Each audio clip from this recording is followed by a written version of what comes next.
Of the unknown. What is it? Is it real? And what is it doing there?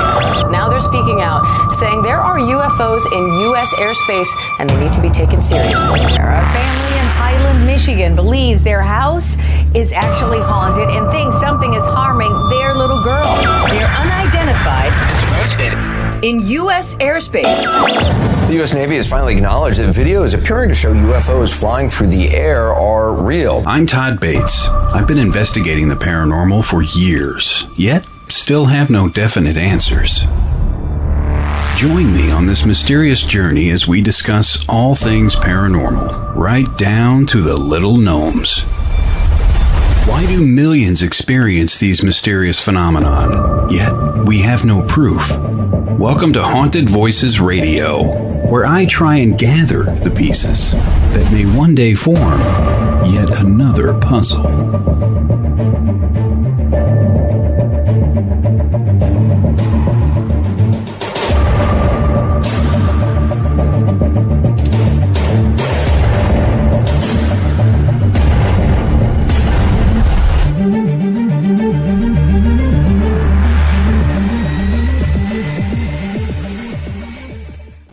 And a good evening, one and all. Welcome, Haunted Voices Live, right here, WLTK-DB.com.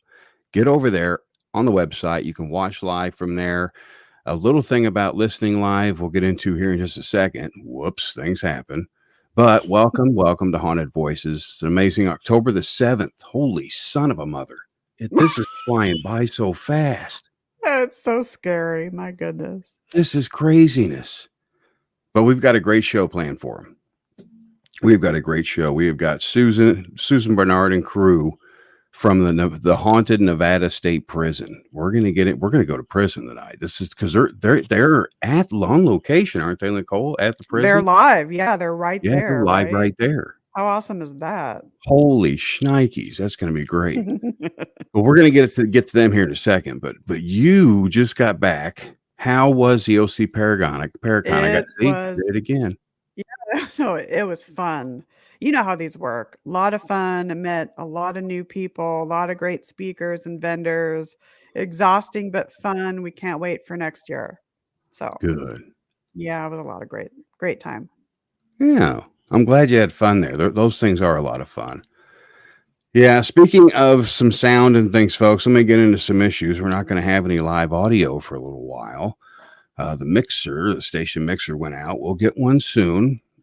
That thing was, well, it was old, Nicole. It was time. It was time for it to move on. It's all good. Mm-hmm. Mm-hmm. Got to roll with the punches, folks. Yes, it was laid to rest. God rest its soul. The poor thing served its purpose. But we're going to be going some digital, getting some USB stuff in here, kind of what we're going toward. It seems to be a little lighter these days. It's definitely easier to manage. I'll say that. Yes, totally. Right. I will say it is Absolutely. easy to manage. It doesn't crackle. You don't have that. Yeah, right. No. You know what? Life is tough enough. Why not ease it up a bit? Yeah. Right? Yeah, why not? Megan, what's up, Megan? Nice to Hi, see you. Meg. She got her shirt today, and you guys can, matter of fact, you can see some photographs of the OC Paracon as well from last week, but you can see that's right. Meg's picture in there. She's up there in the gallery. Just go to WLTK-DB.com/gallery or just click the gallery there. You can see the fun pictures. There's some really good ones of you and Kelly and Pete. All that over there. So good stuff. Yeah, we had a lot of fun. Yeah. Let's see who's in here. Oh, look at that. There's Corey. Of course, my beautiful daughter Casey's watching, and little baby Brody. Oh, how sweet. All in the family. Get to see him Sunday. So that's good. Everybody's trickling in here. As far as updates and things getting out in the field, Nicole, I still haven't yet. We had to cancel, so I still haven't yet. You know what? There is a time and place for everything. Well, I mean, with me, with COVID, I haven't even gone on an investigation in like a year. I'm just starting back up myself after the pandemic. So Yeah, definitely know? have to blow the rust off. And these guys tonight that we're gonna be talking to, they've had all kinds of teams through there. I mean, this Yeah, place has prisons are been, phenomenal, and I just can't wait to hear about the history and how the paranormal activity ties in with it. yeah. No, So it's gonna be amazing. I say we get them on, have some fun, take this let's break do a it. little early. You This bet. is Friday night, and you folks want some ghostly talk, some things like that. All that's coming your way. So stay tuned. More haunted voices on the way. We'll be right back.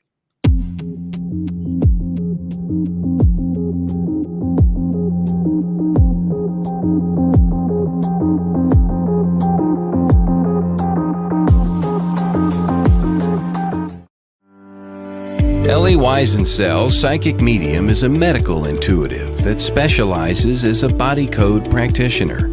As an energy healer, Ellie offers additional services that allow her modalities to be intertwined with energetic healing. Within your subconscious lies information that knows everything about you and why you deal with specific conditions.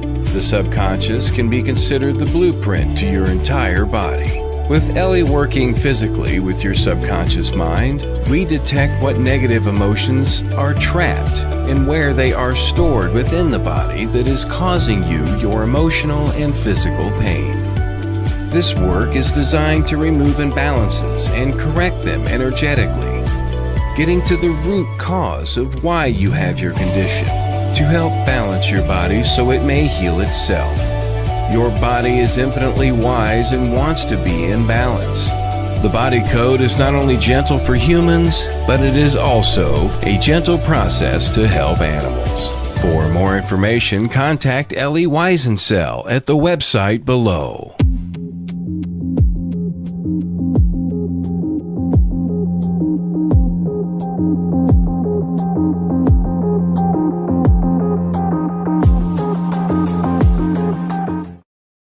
A little after the top of the hour, of course, you are watching Haunted Voices right here on WLTK-DB.com. And thank you for heading over there to the website. And while you're there, don't forget to stop and shop over there. There's some good stuff in the store. And you can also, while you're there, if you're there on your mobile device, download the mobile app, tune into the show that's available on Android, Apple, you name it. Go find it. It's all yours. Go get it. It's free of charge, all kinds of good stuff like that. So thanks everybody for tuning in, and we are going to be bringing up our guest here in a minute. I'm chomping at the bits here to talk about some prison stuff. I used to Me work in one too. years ago, and I know just by working in one, the energy that is within one of those things. Oh, absolutely. It's unbelievable. It really is. Yeah. I've So I'm actually curious. investigated a couple of them, so it's insane. Definitely want to pick their brains on that. So without further ado, we're going to welcome Susan, Chris, and Joe, I believe. And hopefully I'm correct. Hi, guys. Hey guys. Hello. Wow, we've got a lot to talk about. We're going to start ladies first, of course. I love hearing everybody's story. We're going to have some prison stories tonight, but I want to hear your personal story and how you got involved in this, because it's been a little while. It's been a little while for you. So what got you involved, Susan? Well, actually, our great-grandfather was a warden here, 1925, 1935, Matt Penrose. So I kind of got involved with the Preservation Society and helping around the prison, cleaning and doing things. And then I brought up to them about bringing in the paranormal. And actually, it took me a while to get them to okay it. But in 2019, we were able to open it up. And that's when I met Joe, who's a retired CO. And he jumped right on board with it. Yeah, myself, I joined the Preservation Society in 2016 doing maintenance. And that's where I came across Susan, met her, and then she started talking to me about possibly looking into some paranormal investigations in here and how we ought to really give it some serious thought in doing so. And it's turned out very successful for us. Amazing. Yeah, and I started here, let me back up. This prison was founded in 1862. Before Oh, wow. My goodness. Nevada didn't even become a state until 1864. Did I say that right? Yeah. So 1862, it was a territorial prison. 1864, we became a state. We usually heckle him when he's telling this story. So we have 2 graveyards on this property. When you look at the headstones, they're just as old as what you find up in Virginia City, Nevada.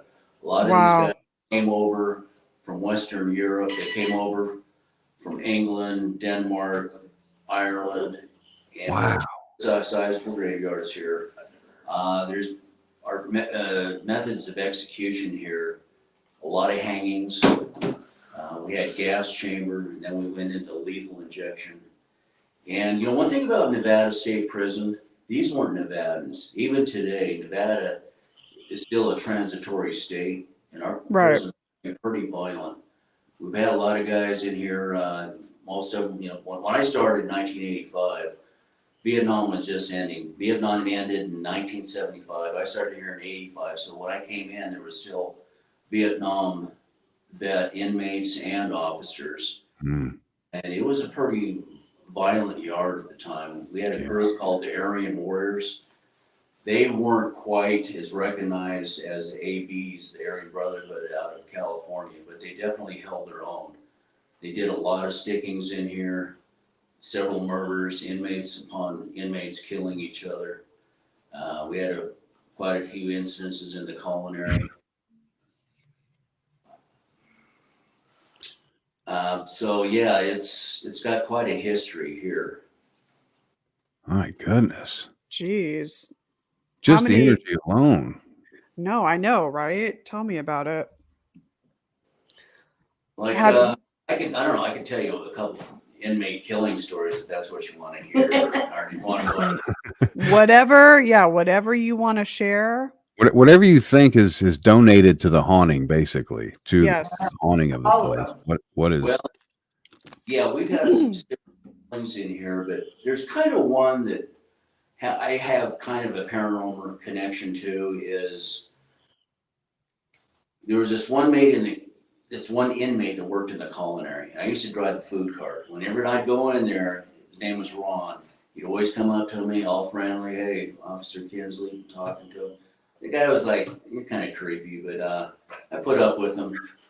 But he constantly hung out in the culinary. Even on his days off, he was in there. So there was this one crazy individual named Vinny who they finally let him out of the max lockup. And Vinny had no business being in general population. So for time went on where Ron was telling the counselors, hey, I got to get away from this Vinny guy. Vinny's a nut. And so one particular night, Vinny nutted up, grabbed Ron Kane, put him down on the ground and pounded his head in to the TV antenna and shoved it from one ear all the way through his head and out the other, and then lit a fire. It was really brutal murder. So this happened probably 1989. So as the years went by, here we are now, year 2000. I'll say 2020. So Susan and I are in the culinary, and I started calling out to Ron Kane, because whenever I go in there, he'd always come up to me. And I started saying, Ron, if you're in here, can you give me a sign? Can you give me some kind of signal? And so we're not in the dining room, we're back in the kitchen. It's pitch black back in there. You can barely see your hand in front of your face sometimes. Nothing happened. However, that night when we went home and Susan was looking at her camera, she on one of the photos it showed up a basketball-sized orb with a beautiful red letter of a J for Joe. Oh wow! I used to wear Teva sandals all the time when it's during the summer, and there was like the upper part of my foot was in there where you can almost see my big toe and my toes along with the J. It was just the strangest orb. It was a beautiful J. I don't even know what kind of cursive or type interesting. but it was really neat. Yeah, you don't hear that often with letters, and I mean, you hear about faces and colors, but letters and orbs is not something that you hear about that often. Yeah, it wasn't the full name, it was just the initial J. The J, right? Yeah. Oh my gosh. Have you Yeah. found with him anything that he's told you in spirit that you didn't know about him when he was alive? No, there's been no other communication, really. We've reached out on several occasions to see if we can get more responses. In the culinary, there's a lot of energy in there, and Susan, there's times she could call up an orb. I've seen it to where you don't see the orb with your bare eyes, but when you look back at the film later, an orb shows up and she's actually calling the orb to come to her, and it's actually coming to her. You're not seeing it with your bare eyes, but you play it back on the video and it's there. And what I do is I'll ask the guys, I'll say, come towards me, guys, come on. And then all of a sudden you'll see this blinking orb and it starts coming right at me. Wow. It'll come right up. And every time I ask for them, they'll show up. Now on our Facebook page, Nevada State Prison Paranormal, I believe that footage Yes. we're referring to is on that. You can actually watch it. Yes. Interesting. I need to refilter that video. And also we had a riot in the culinary in 1976. So in 1976, Oh, again, yes. Vietnam ended in 1975, so we had a lot of Vietnam vets in here. You had a lot of AW power, white power in here. And as the Nevada population kept increasing, our black African American population was increasing also. So they started bringing up more blacks from Las Vegas to NSP in Carson City. You got to realize NSP was a maximum prison for the state of Nevada.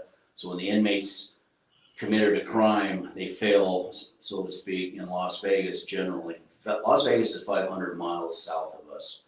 So Yeah, so they northern. bring guys up here to the max in Carson City.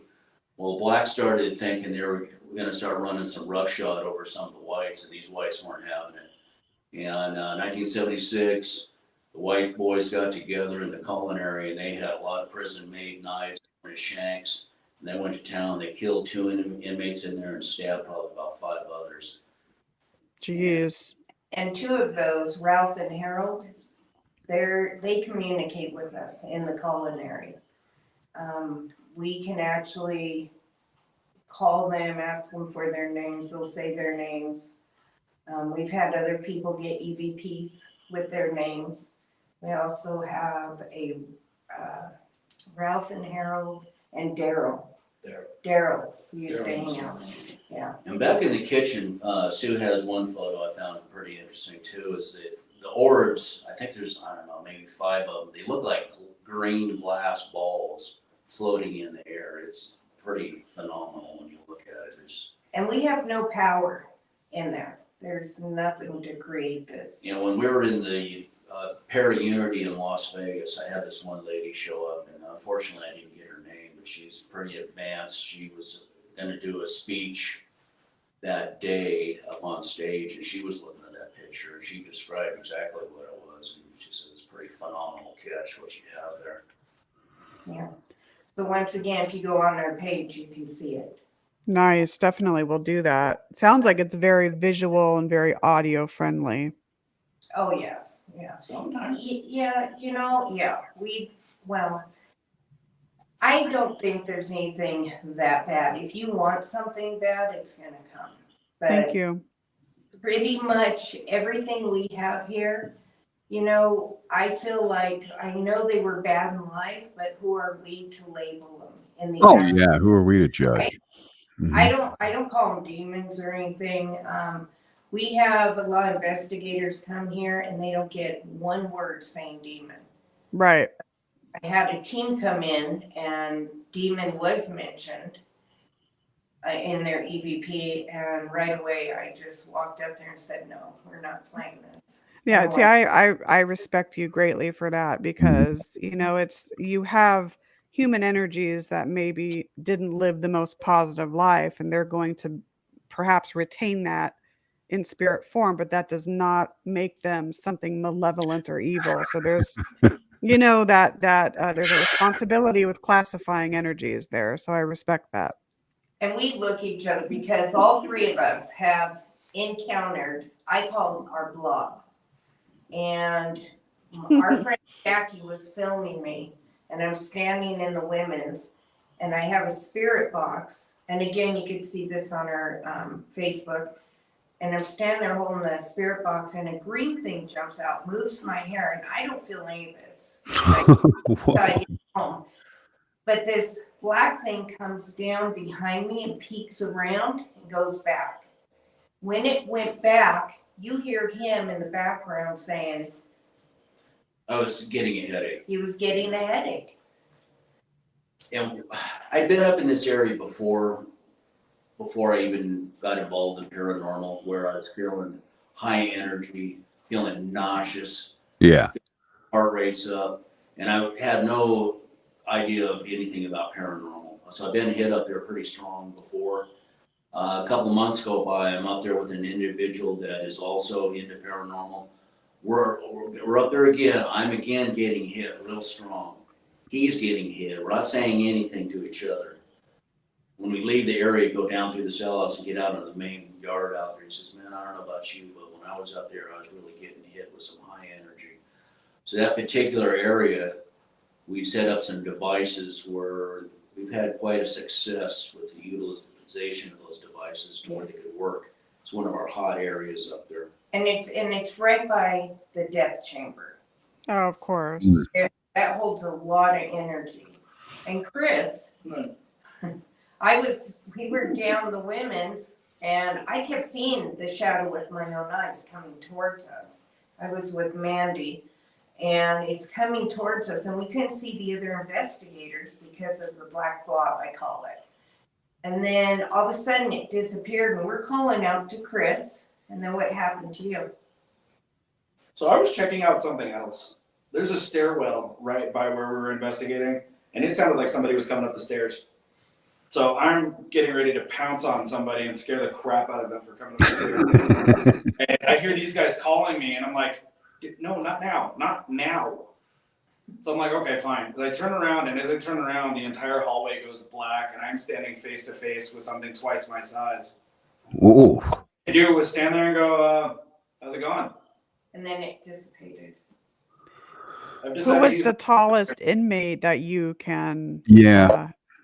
that maybe in the history that you can go back to and say, oh yeah, man, this guy was like 6'5". You know, that's the thing, is we've had inmates in here from 1862 up until 2012. That's 150 years. Right. Yes. There's a lot of inmate upon inmate killings that occurred that we really don't have any records of. So if your spirit is trying to reach out to us, there's a good chance we don't even know what decade they could be from. Right, exactly. We do get women and children in here because this used to be Warm Springs Hotel. Oh, okay. Back in the late 1800s, that used to be a hotel. Back in the early. The Warm Springs Hotel. Yes. Yeah. So we get a little boy's voice, and he says he wants to buy a ticket. And we have it on it. He said, I want to buy a ticket. And so we put that together. If he was here at the hotel, there probably was a stagecoach coming through this, you know, from Virginia City to Tahoe to Carson. That would make sense. Yeah, and the women, we did have women housed here as well. And so we do get the name Lizzie, and I looked that up, and there was a Lizzie here back in the 50s.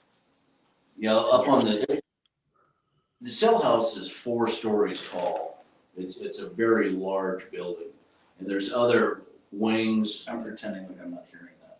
That come off of the cell house, so there's a lot to see. The old C block, cell house, federal prison unit, so it's a very large complex. I was talking to one of the sergeants that used to work here in the 70s. It was a lady, and she and I never talked about paranormal. I ran into her a couple months ago, but she indicated one night she was up on the 3rd floor of the cell house, and on the outside tier, She's seen an old woman sitting in a rocking chair. Oh, goodness. She said it was extremely faint, translucent, but she's seen this lady on 2 occasions.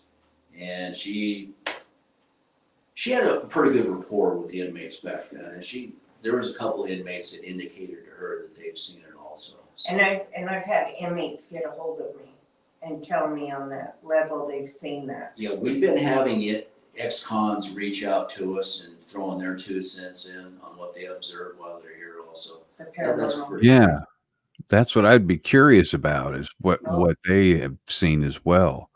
A lot. So yeah, I want to get a rocking chair set up there on the 3rd floor with an napkin. Have it sit. Start rocking on its own. I hope so. I like it. The weirdest thing here. Right? One pretty good catch this lady got was it was not at a paranormal event. They were having a warden's retirement party here, and it was about 2 in the afternoon up on the 4th floor. One of the prison investigators, not a paranormal investigator, but he is a law enforcement investigator for the Department of Corrections, as far as investigating whatever crimes might occur within the prisons. He doesn't fool around. He's a straight shooter. So his wife, she's absolutely beautiful. 2 in the afternoon, she goes up there with her camera and she's taking pictures of the tier. The tier is probably, it's got to be 75 yards long. And she's taking a picture of it. And of course, she doesn't see anything. Goes home that night and catches a pair of really tall blue pants stepping forward. The blue pants are probably about 20 feet from her. But what's interesting is there's a lot of thick fog on the floor. The sun from the windows comes in and actually hits Mr. Tall Pants' pants where they're light up blue, and on the inside of the crotch there's shadowing, but there's all this fog. Oh, wow. Digital cameras, you look at the other pictures, everything is clear as can be. Mm-hmm. And so these people, their character, there's no way they're going to run home and try to create some phony stuff on the camera and say, look what happened to us. That's not how these people operate. Well, yeah, and you got to be in the right time, right? In the right place when these things happen. Timing is everything, yes. Yeah, because we also have a picture in the infirmary. This lady took looking at the mirror, and there's a spirit in it, and we tried to redo it with him standing by the mirror, and there's no way we could duplicate it. And I was just watching a YouTube video, one of the team that was there at the Nevada State Prison, and they had got some evidence and were rolling some film, and something had happened, and they had lost it. So it strange things like that happen. That happened to me at Waverly Hills. All my audio got completely erased. Hours of audio gone. We've had some teams that have had to stop themselves from running down the tiers. Now, do we have time for another story, or are we coming up on a break? Oh, sure. Go right ahead. Long about the turn of the century. So, I don't know if I could say there's a certain standard of conduct for the convicts in here. There's inmates, and then there's true convicts. There's shot callers. And so the AWs were shot callers. So this is probably 1976, 77. There's a church group from Carson City. These ladies come out from the church in the evening. I don't know if they're doing Bible study. I don't know if they're singing to the inmates.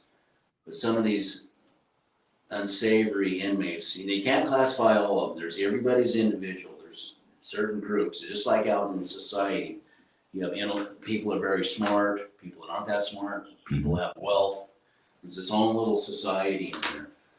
So a couple of these dirtbags took the females hostage.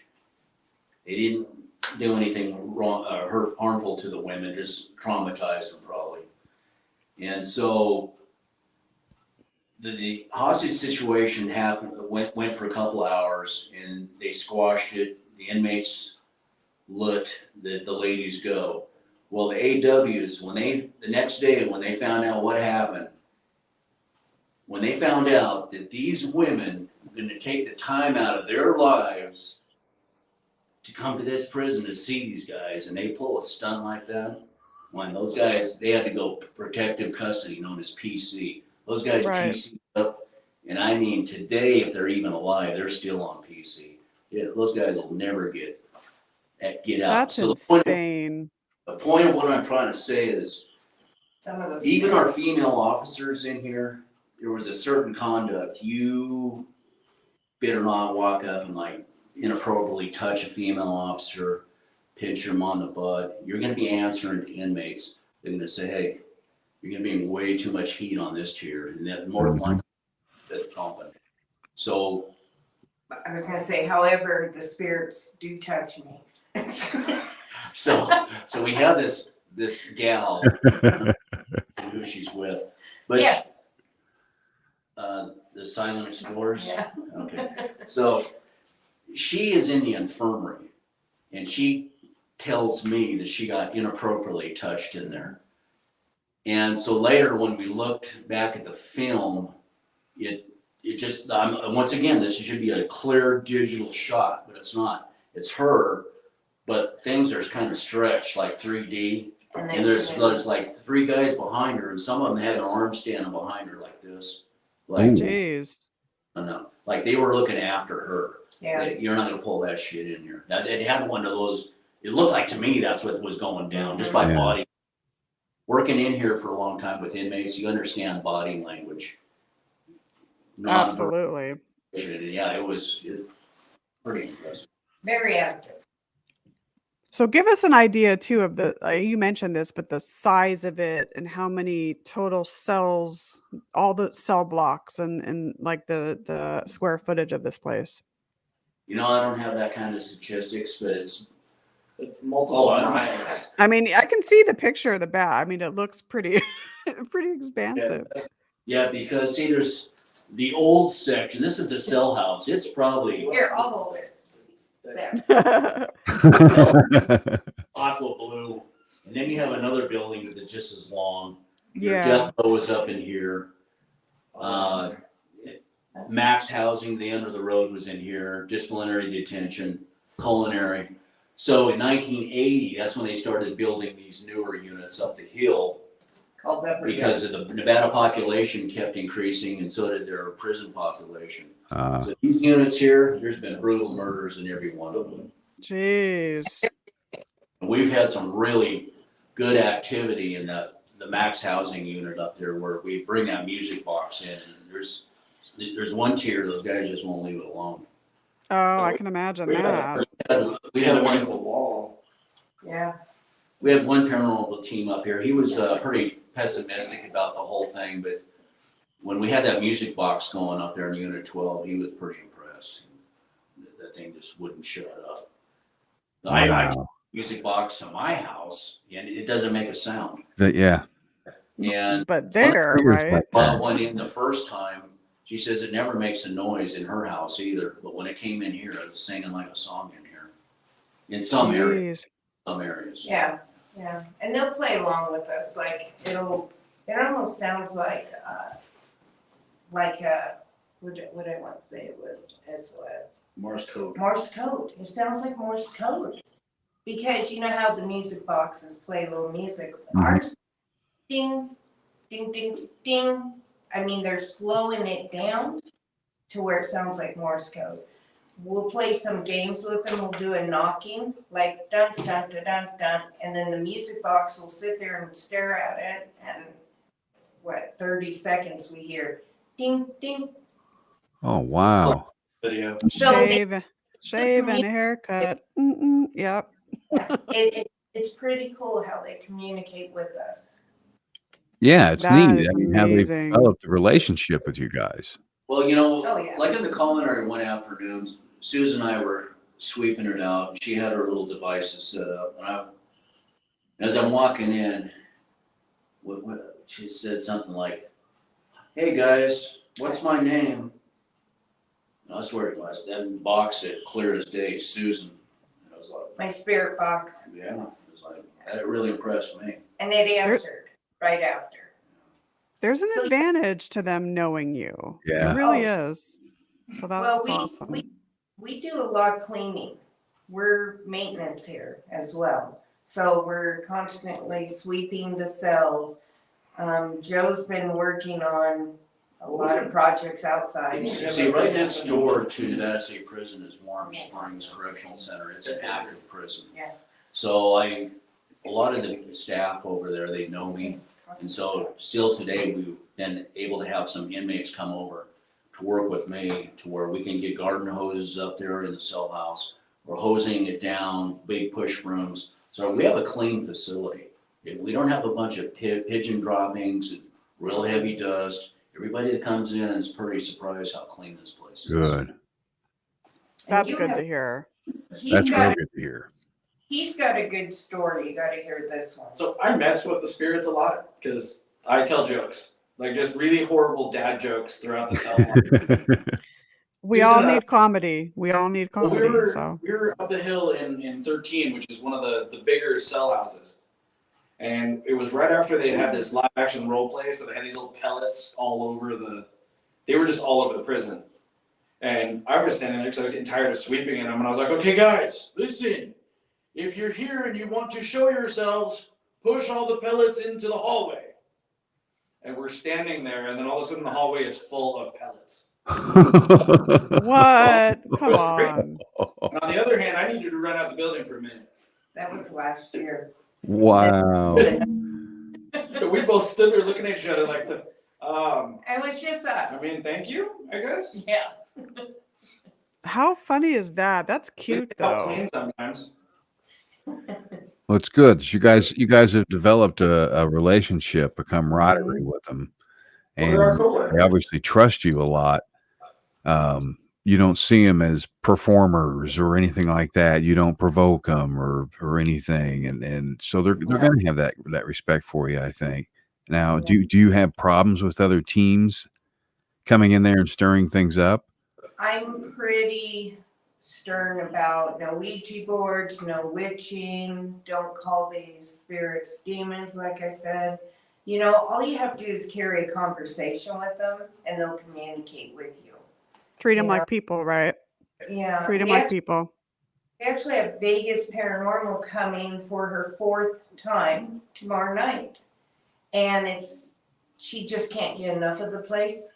Oh, she wants to hear the dad jokes. Yeah, she gets She wants me to so go much with her fun. throughout the cell block, and we're gonna tell dad jokes on every one of the spirits. Hmm. That's what she asked me to do. And she's gotten so many EVPs here. And she actually has with one of our guys, Cole. Oh, she. Yeah. Actually, Carol Cole. He identified himself in her EVP. Yeah.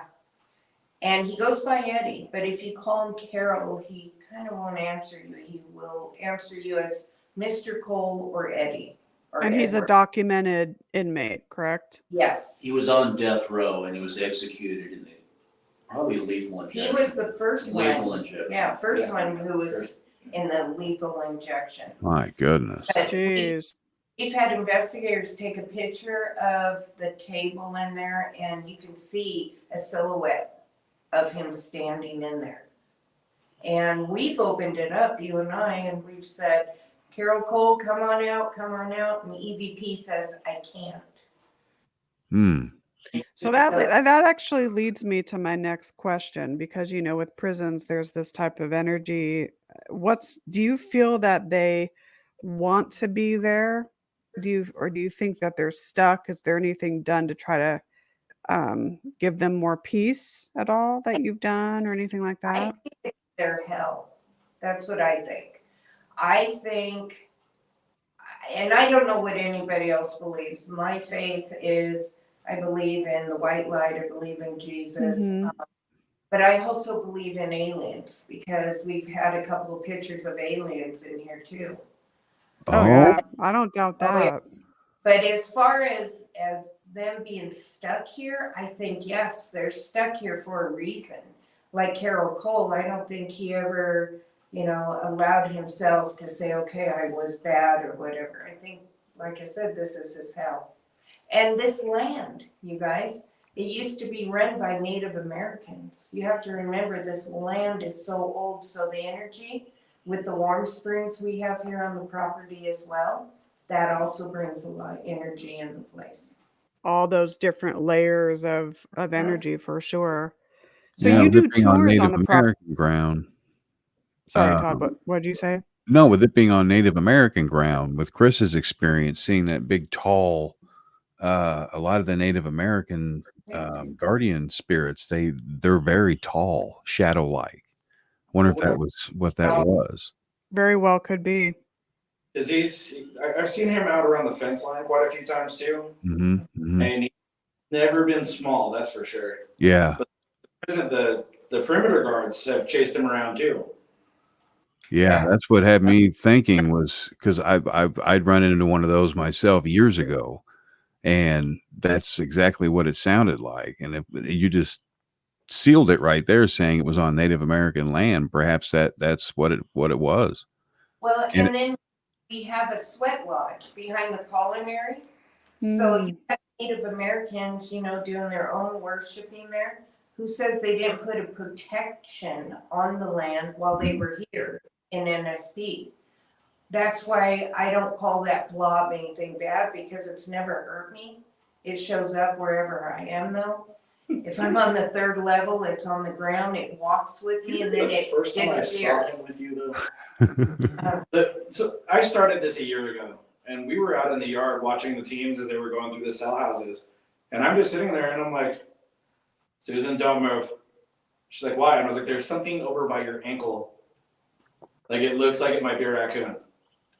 So I'm trying my best to try to scare it without it going after her. And then when I finally shine my light on it, it was a shadow that took off faster than any of us could. Wow. Like, oh, that's your buddy. I'm wondering if this blob-like energy is just that. It's just a massive energy. Maybe it's not human energy. I mean, when I say it's not tied to a human spirit, but it's just a mass of energy from the prison. Mm-hmm. From the land. Could be. Yeah. Right. Well, let me throw this in, is before I got involved in paranormal, that area we're talking about that's near the death chamber, we call it women's because at one time it was women's, is that black blob. So one time we had a lady, what's the word, a medium. She's a medium. Her and I went up there. Right away, she gets hit hard. And long story short, I practically had to carry her out of there. She just got totally overcome. But what she got out of it was that black blob it's an ancient. It's pre-prison. It's, I don't know if it's Native American, and she even claimed that it is holding other spirits hostage. Yeah. Yeah. So, I don't know. Which it could be. Yeah, and I believe we have portals here too, 2 of them. Especially I was going to ask you that. That's I bet not there's uncommon. a lot of portals, vortexes, things of that nature there, because it's such a huge facility. Oh, yes. And the energy in there, oh my goodness, it's got to be out of this world. Yeah, and the quarry, the stones hold a lot of energy. Yeah, I was going to ask you the geology of the ground out there. I'm sure there's some limestone and quartz and all of that up there. Yeah, it's a former quarry.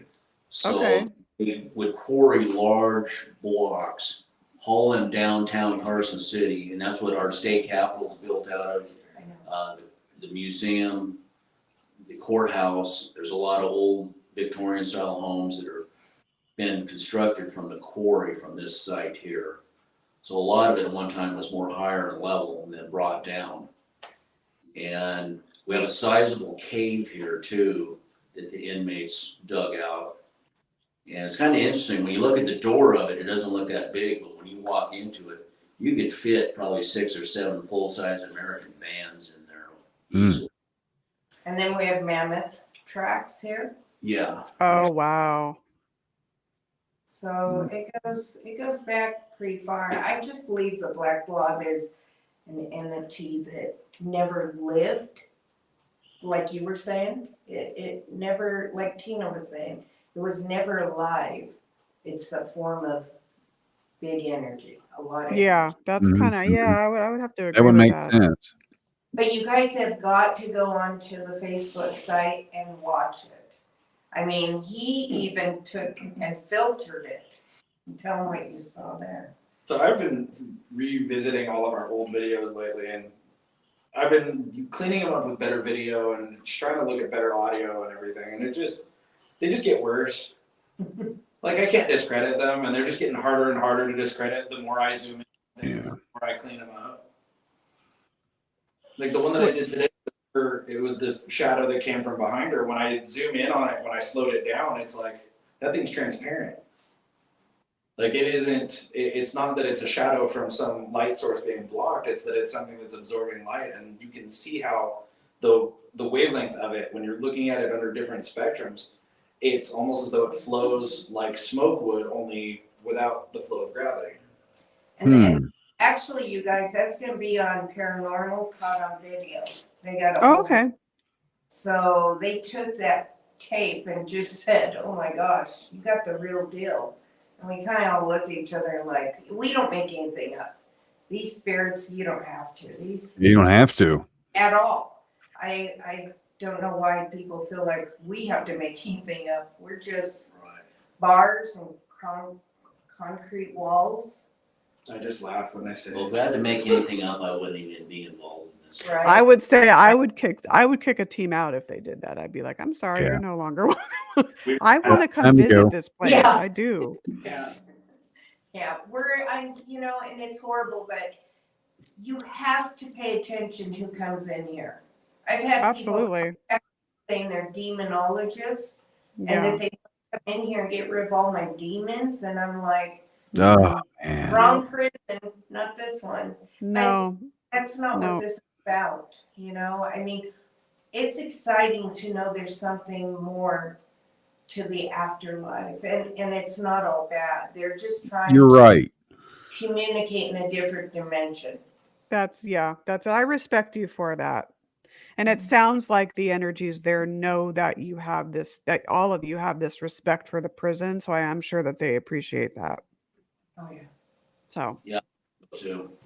they like the Halloween decorations a lot. These guys won't let me decorate, okay? I'll just decorate in here. I'm not the one who takes them down. They fall down on their own. I have nothing to do Right? with There's a clip I found not too long ago on YouTube, but like you guys, when you get a chance, write it down and look at it. Go to YouTube and you type in Nevada State Prison lobotomy. It's the Lobotomy. only inmate oh that Nevada did a no. frontal lobotomy on. He was a Native American, Gene Austin. When you scroll down, you're going to see his face. Click on that, and they show some really good footage of the yard and in the cell house back in 1974. I highly recommend watching that. That again's on our page. That cave I was referring to, he was actually housed in there for several years, to where they actually had a hatch on top where they'd lower down food to him. He was the type of individual, if some officers walked up there, opened the door to give him a tray of food, he'd come out swinging on you. He would attack other inmates, staff. They ended up just keeping him in the cave until they did the frontal lobotomy on stuff. Holy cow. That is that the only one they did there, or did they do others? Utah did a lot. Yes. Salt Lake, Jeez. that was the only one. And back then, he did kill 2 Native Americans. Him being a Native American, they bring him down here, and I believe he had some issues, mental issues. But back then, they just throw you in a cell. Yeah. Yeah. Times were So, different back then. yeah. Jeez. I don't know if they had Halidol and Thorazine. Yeah. I don't think so. No. Those are wonderful drugs, aren't they, Joe? Thorazine shuffle. I'm sure you The Thorazine shuffle, yes. The Thorazine shuffle. I've seen Absolutely. videos of that. Not fun. Yeah, that's how you keep them calm. It works. But But you guys You guys have been absolutely amazing. We are definitely going to have to get you back on here again and go over some more of these stories. I feel like we barely scratched the surface. There's so much info. Well, previous to us coming online with you guys, we just wandered around and did a test. We have enough network bandwidth that we can actually go broadcast from inside. You can do a live from there? We just gotta work out a way of getting audio to work out because it's super loud and echoey in there, but we should be able to join you guys from inside. Oh, Well. We'll do that next time. I want to come visit this place. I really do. I want to come spend like a few days and investigate here. So. Yeah, Nicole's right down the street from you guys. Right down the street. Right? I'm stuck in the Midwest. You can come out and visit. So what planes are for? There you go. Hey, Reno Airport's only a half an hour away from here. Okay. See, now it's getting good. So then we have hotels that have like real running water. They're not like shacks. Real running water. But you guys have been awesome. I can't thank you enough for coming on here. Give out your website once again. Give out your Facebook page. Give out all that good stuff. Nevada State Prison Paranormal, and also we have Instagram, which is also Nevada State Prison Paranormal. Okay, yes. So because we're complicated. Yeah. So I won't be able to remember it. I need to write it down. No, I'm just kidding. Yeah, we got it. I was gonna say, okay, get a pen. No. No, but thank you so much, you guys. You guys were awesome. I can't wait to have you back on here again. Thank you for having us. Oh, it's our pleasure. Take care. Bye, Take care, guys. And there they were, folks. Nevada State Prison Paranormal Team. That was awesome, Nicole. That was a lot of fun. That was amazing. I really enjoy listening about, not just the history, but how the activities tied into it. And like you said, like we only scratched the surface. There's like a gazillion more stories. Mm-hmm.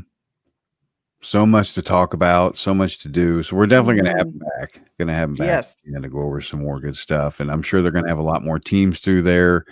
And I'm always curious when the teams go through there how if they stir things up or do and so forth.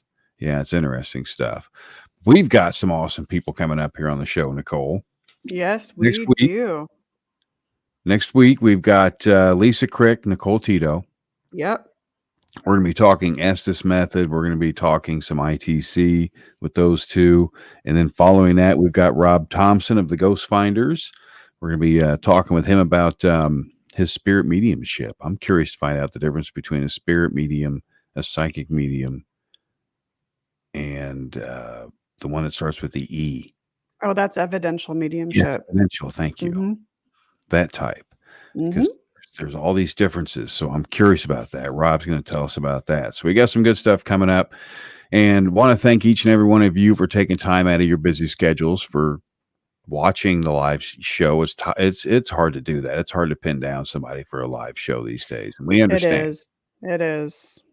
But you can always catch the replays on the website, WLTK-DB.com. Podbean, of course, they have them over there. Subscribe to us on Apple and all those other platforms. You'll be able to find us. We're buried in there somewhere. We're in there. We're in there. Yeah. But from all of us here at the station, you guys have a phenomenal weekend. Thanks for stopping by. Take care. TGIF, guys. Good night. The truth is here and now on WLTK-DB Talk Radio at WLTK-DB.com.